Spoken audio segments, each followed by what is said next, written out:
5 seconds.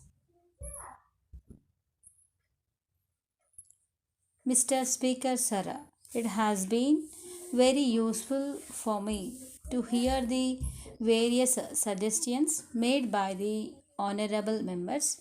At the outset, I would like to say one thing. Though there may be some defects here and there, I must make it clear that this country may be proud of the achievements made in the setting up of the steel plants.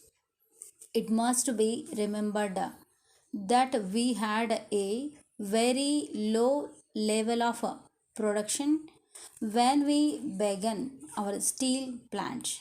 But now I am glad to say that our production is about 5 times. All this has been achieved in a short period.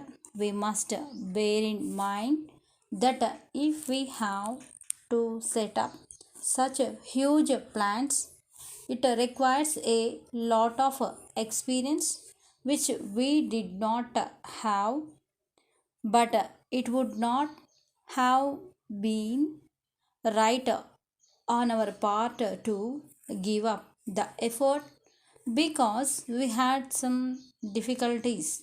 I am glad that this country took the risk of starting these big projects, and I am proud to say that today there is so much of activity and also economic growth.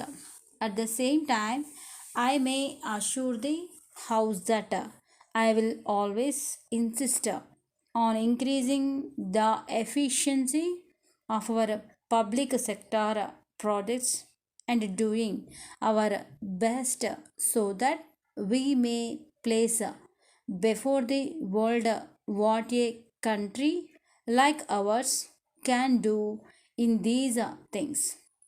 Now I will deal with the criticisms made in regard to the raw materials. It has been said that there were some kinds of steel which were not available for the agriculturists.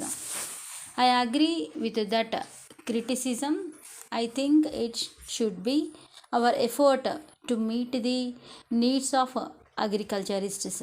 It is said that we have not been able to meet the requirements of agriculturists in this regard. There is no doubt that it is our duty to meet them as much as possible.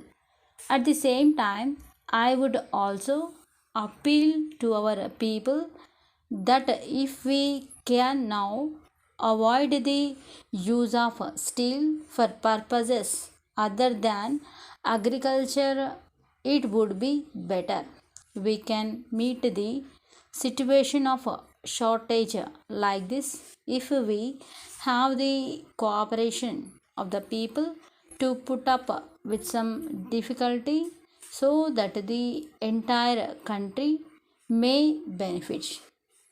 Now, I would like to say a few words about our policy in regard to distribution of steel.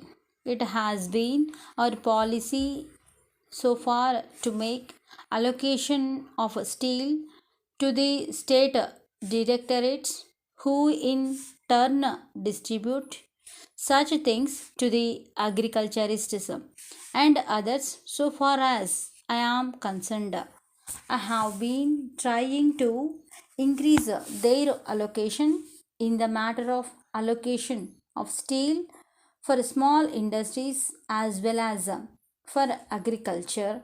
We should have another look at it.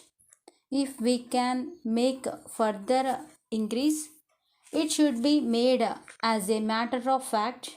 Today, the position of steel is easier, and I may assure the House that as soon as possible we shall meet these demands as something of great importance for purposes of economic development.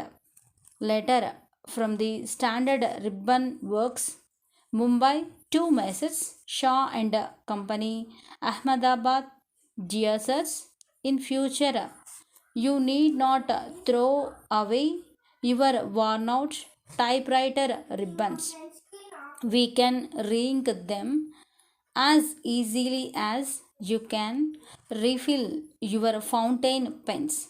If you examine one of your used and apparently useless ribbons, you will notice that the fabric is not worn out at all. We take such ribbons, treat them by our special method, refill them with ink, and return them to you as practically new ribbons at only one third of their cost. The enclosed folder explains our proposal in detail, but a trial will convince you. You would not think of throwing away your fountain pen simply because the ink is exhausted. Better pack your old ribbons now and send them to us for re inking. The sooner you act, the more you will save. We have informed many of our customers, and some of them, after a trial, have placed orders with us. We have started work on these orders, and we hope to receive some more orders in the near future. We hope you will act immediately and benefit by this new method of renewing ribbons. Yours faithfully.